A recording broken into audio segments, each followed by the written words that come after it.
நமச்சிவாய.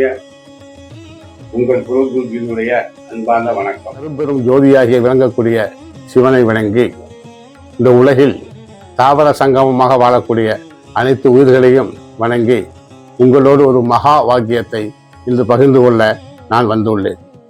உங்கள் குருசியாகிய நான் உங்களிடம் கேட்டுக்கொள்வது, நாளை நடக்க இருக்கும் மகா சிவராத்திரியில் கண் விழித்தால் என்ன பயன் என்று நிறைய பேருக்கு தெரியாமலேயே கூத்து, கொண்டாட்டம், கும்மாளம் என்ற வகையில் அனைவரும் ஒன்று கூடி அந்த நேரத்தை வீணடிக்கிறீர்கள். உங்களுக்குள் என்ன நடக்கிறது என்ற விஷயத்தை நீங்கள் உணர்வதுதான் அந்த மகா சிவராத்திரி. மகா சிவராத்திரியினுடைய கதையை நீங்கள் கேள்விப்பட்டிருக்கலாம். திருவண்ணாமலையில் பிரம்மனுக்கும் சிவனுக்கும் விஷ்ணுவுக்கும் நடந்த மிகப்பெரிய ஒரு கதைக்களம். அது என்ன அங்கு நடந்த விஷயம் என்று கேட்டால், படைக்கும் தொழிலை செய்யக்கூடிய பிரம்மாவுக்கு தலைக்கணம் ஏறிவிடும். நான் தான் என்ற அகங்காரம் அவரை பற்றி கொள்ளும்.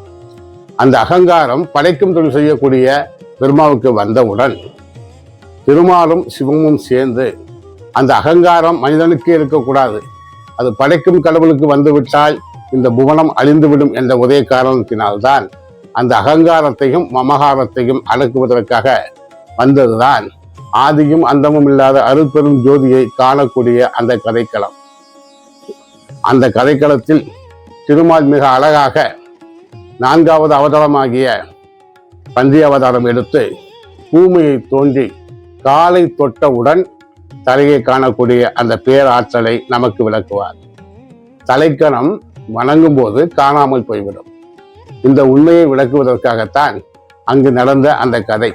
ஆனால் நமக்கும் அந்த கதைக்கும் என்ன தொடர்பு என்று கேட்டால், ஒரு மனிதன் இயல்பாக மனித ஆற்றலோடு வாழ வேண்டுமானால் அவனிடம் இருக்கக்கூடிய தனி மனிதன் தான் இயல்பாக மானுட ஆற்றலோடு வாழ வேண்டுமானால் தனக்குள் என்ன நடக்கிறது என்பதை கண்டிப்பாக தெரிந்து கொள்ள வேண்டும். அந்த விஷயத்தை தான் 18 அவஸ்தையாக நம் முன்னோர்கள் வேதத்தின் சாரமாக எடுத்துரைத்தார்கள். என்ன விஷயம் என்றால், வாழும்போது நாம் அறத்தோடு வாழ வேண்டும். அந்த அறத்தோடு வாழ்வதற்கு நாம் எதை தேர்ந்தெடுக்க வேண்டும் என்றால், வெகுளி, இன்னா சொல், அவா அழுக்காது. அழுக்காது என்றால் மற்றவர்களுடைய உயர்வை கண்டு நாம் பொறாமைப்படுவது. அவா என்றால் பேராசைப்படுவது. வெகுளி என்றால் கோவப்படுவது. இன்னா சொல் என்றால் கரு சொல் பேசுவது. இந்த 4 விஷயத்தில் இருந்து நாம் விடுபட்டால் நம்மை அறம் காக்க தொடங்கிவிடும். அறத்தினுடைய தன்மை நம்மோடு கூடி வாழ நமக்கு ஆனந்தத்தை கொடுக்க ஆரம்பித்துவிடும். அடுத்தபடியாக நாம் நமக்குள் இருக்கக்கூடிய நான், எனது என்ற அகங்கார மமகாரத்தை நீக்க வேண்டும். இதை நீக்க வேண்டுமே என்றால் எனக்குள் என்ன நடக்கிறது என்ற முழுமையான விஷயத்தை நான் தெரிந்து கொள்ள வேண்டும். அதை தெரிந்து கொள்வதற்காகத்தான் சிவராத்திரி என்ற ஒரு நிலையை உருவாக்கினார்கள். சிவனுக்காக உருவாக்கப்பட்டதல்ல. கடவுளை காப்பாற்ற மனிதன் தேவையில்லை, மனிதனை காப்பாற்றத்தான் கடவுள் வேண்டும். நாம் என்ன நமக்குள் நடக்கிறது என்று சொன்னால், நம்முடைய வழிபாட்டு முறையை பக்தி மார்க்கமாகவும் சித்த மார்க்கமாகவும் வைத்தார்கள். காரணம், சில மனிதர்கள் கேள்வி கேட்டுத்தான் வாழ்வார்கள், சில மனிதர்கள் நம்பி வாழ்வார்கள். இது இயற்கையின் கூற்று. பெண்கள் பக்தி மார்க்கமாகவும், ஏனென்றால் உணர்வு சார்ந்து இயங்கக்கூடியவர்கள் பெண்கள், அறிவு சார்ந்து இயங்கக்கூடியவர்கள் ஆண்கள். அப்போது ஆண்கள் என்ன செய்வார்கள்? கேள்வி கேட்டுத்தான் எதையுமே முடிவுக்கு வர முடியும். இந்த 2 மார்க்கமும் செல்லுகின்ற வழித்தடம் ஒன்றுதான், சென்று அடையக்கூடிய இடம் பிரம்மம்தான். அதே போலதான் இந்து மதத்திலே 6 நிலையை உருவாக்கினார்கள். உங்களுக்கு சொல்ல, காணாபத்தியம் கணபதியை வணங்குவது, கௌமாரம் முருகனை வணங்குவது, சாந்தம் சக்தியை வணங்குவது, சைவம் சிவனை வணங்குவது, வைஷ்ணவம் பெருமாளை வணங்குவது. இப்படி யாரை வணங்கினாலும் சென்று அடையக்கூடிய இடம் இந்து மதம், கடவுள் ஒன்றேதான். உலகத்தில் உள்ள அனைவருக்கும், அனைத்து மதத்திற்கும் இறையாற்றல் ஒன்றுதான் என்பதை உலகமே ஒற்றுக்கொண்ட உண்மை. இப்போது நான் உங்களுக்கு சொல்ல வந்த விஷயம், உங்களுக்குள் என்ன நடக்கிறது என்பதுதான். இப்போ நாம் உடலாகவும் உயிராகவும் இருக்கின்றோம் என்ற நினைப்பு நமக்கு உண்டு. இதில் யாருக்கும் மாற்று கருத்து இருக்க முடியாது. ஆனால் உடலை காண முடிகிறது, உயிரை காண முடிவதில்லை. அப்போ நம்மிடம் உயிர் இருக்கிறது. நடந்து போகும்போது காலில் அடிபட்டால் உயிர் போகிறது என்று கத்துகிறோம், தலையில் அடிபட்டால் உயிர் போகிறது என்று கத்துகிறோம். ஆனால் உயிர் எங்கே இருக்கிறது என்பதை நாம் உணர வேண்டும். உயிர் என்பது பேராற்றல் உடையது. அதை பிராணன் என்ற வாயு தாங்கி நம்ம உடம்பு பூரா வியாபகம் செய்து வைத்திருக்கிறது. ஆனால் நாம் இப்போது நினைவோடு இருக்கிறோம் என்று சொன்னால் நெற்றி பொட்டில் தான் உயிர் தங்கியிருக்கும். அந்த இடத்துக்கு பெயர் சாஸ்திர அவஸ்தை என்று சொல்வார்கள். நெற்றி பொட்டில் உயிர் தங்கியிருக்கிற போது நாம் முழு நினைவோடு இருக்கிறோம். அப்படி என்றால் நமக்குள் நடக்கக்கூடிய சம்பவங்கள் என்ன என்று கேட்டால், ஞானேந்திரியங்கள் 5, கர்மேந்திரியங்கள் 5, வாயு 10, சத்தாயி வசனாயி 10, அந்த கரணங்களாகிய மனம், புத்தி, சித்தம், அகங்காரம், ஆன்மா ஆக 35 கருவிகள் நம் உடம்பில் இப்போ செயல்பட்டு கொண்டிருக்கின்றன. அப்போது நாம் முழுமையாக இருக்கிறோம். இந்த உயிர் என்ன செய்யும் என்று கேட்டால், கீழ் இறங்கி தொண்டைக்குழிக்கு வரும். அதுக்கு சுளுத்தி என்று சொல்வார்கள். கீழே இறங்கி தொண்டைக்குழிக்கு வரும்போது நம்மிடம் ஏற்படுகிற நிலை கனவு நிலை. இந்த கனவு நிலையில் ஞானேந்திரியங்கள் இல்லாமல் போய்விடும், கர்மேந்திரியங்கள் இல்லாமல் போய்விடும். ஆனால் மற்ற 25 கருவிகளும் வேலை செய்யும். இது நமக்குள் நடப்பது.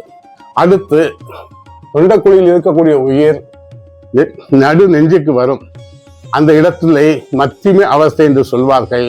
அந்த இடத்தில் நமக்கு ஏற்படக்கூடிய அனுபவம் ஆள் நித்திரை, நல்ல உறக்கத்தில் இருப்போம். இந்த நேரத்தில் நம்மிடம் வேலை செய்யக்கூடிய கருவி என்பது வாயுவிலை பிராணவாயு ஒன்றும், அந்த கரணங்களை சித்தம் ஒன்றும், ஆத்மா ஒன்றும். இது 3 கருவிகள் தான் நம் உடம்பிலே ஆள் நித்திரையில் வேலை செய்யும். மற்ற கருவிகள் எல்லாம் காணாமல் போய்விடும். சத்தாயி வசனாயி என்று சொல்வதற்கு என்ன காரணம் என்று கேட்டால், நாம் உறக்கத்தில் இருக்கும்போது சாப்பிடுகிற செயல் இருக்காது, சாப்பிடுகிற உணர்வு இருக்கும். ஓடுகிற செயல் இருக்காது, ஓடுகிற உணர்வு இருக்கும். இது கனவு நிலை. அதைத்தான் சத்து வசனம் என்று 10 விஷயமாக சொன்னார்கள். ஆனால் ஆழ்ந்த நித்திரையில் அந்த கனவு காணாமல் போய்விடும். விஞ்ஞானம் இதுவரையும் தான் வந்திருக்கிறது. ஆனால் ஆன்மீகம் அடுத்தபடியாக தொப்பிலுக்கு வரும். தொப்புளுக்கு உயிர் வரும்போது மயக்க நிலை ஏற்படும்.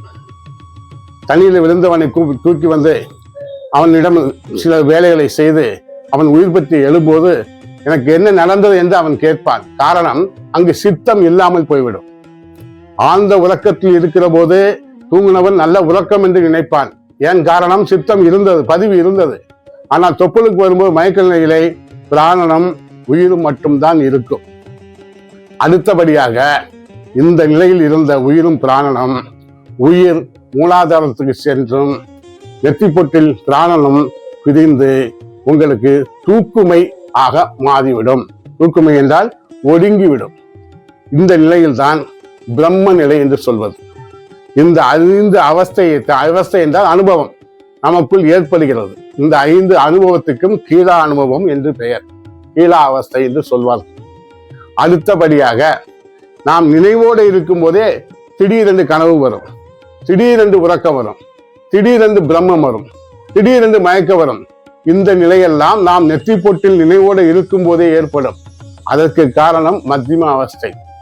ஆனால் யோகிகளுக்குத்தான் மேலா அவஸ்தை. மூலாதாரத்தில் இருக்கக்கூடிய அந்த மிகப்பெரிய ஆற்றல் நெஞ்சுக்குழியில் இருந்து மேலிருந்து சுவாசத்தை பெறுவழியாகிய 12 அங்குலத்துக்கு மேலே நம்மை தேடிக்கொண்டிருக்கும் பிரம்மத்தை நாம் தென்றடைவதுதான் முத்தி நிலை. இந்த நிலையெல்லாம் சேர்ந்துதான் நமக்கு 18 அவஸ்தைகள் உருவாகின்றன. இந்த நிலை நமக்கு ஏற்படுகிறது. இந்த நிலை நமக்கு ஏற்பட வேண்டுமே ஆனால் நாம் அறத்தோடு கூற வேண்டும். நம்மிடம் இருக்கக்கூடிய நான் எனது என்ற அகங்கார மமகாரத்தை நீக்க வேண்டும். நான் எனது என்ற அகங்கார மமகாரம் எவன் நீக்கிவிட்டு வாழத் தொடங்குகின்றானோ அவனுக்கு வினைப்பயனும் இல்லை, வினைப்பதிவும் இல்லை. அவன் இந்த ஜென்மத்திலேயே தான் என்னுடைய வினைகளை கழித்து அடுத்த ஜென்மம் ஒன்று இல்லாத அளவுக்கு தன்னை ஆக்கிக் கொள்ள முடியும். அதைத்தான் நம் சித்தர்கள் செய்தார்கள், நம் முனிவர்கள் செய்தார்கள். இதை இறைவன் நமக்கு உணர்த்துவதற்காகத்தான் நம்மிடம் இந்த சிவன் ஆலயங்களிலே மகா சிவராத்திரி என்ற ஒரு நிகழ்வும், இந்த உண்மையை சொல்வதற்காக இந்த விஷயங்களை வேதத்தில் கற்றறிந்த ஞானிகள் அன்று நமக்கு உபதேசம் செய்தார்கள். அதையெல்லாம் நாம் மறந்துவிட்டு இந்த சினிமாக்கார கூத்துகளை நடத்தி கொண்டிருக்கிறோம் என்ற பேருண்மையை சொல்லி உங்களிடம் விடைபெறுகிறேன். உங்கள் குரல் குருசியின் அன்பு வணக்கம்.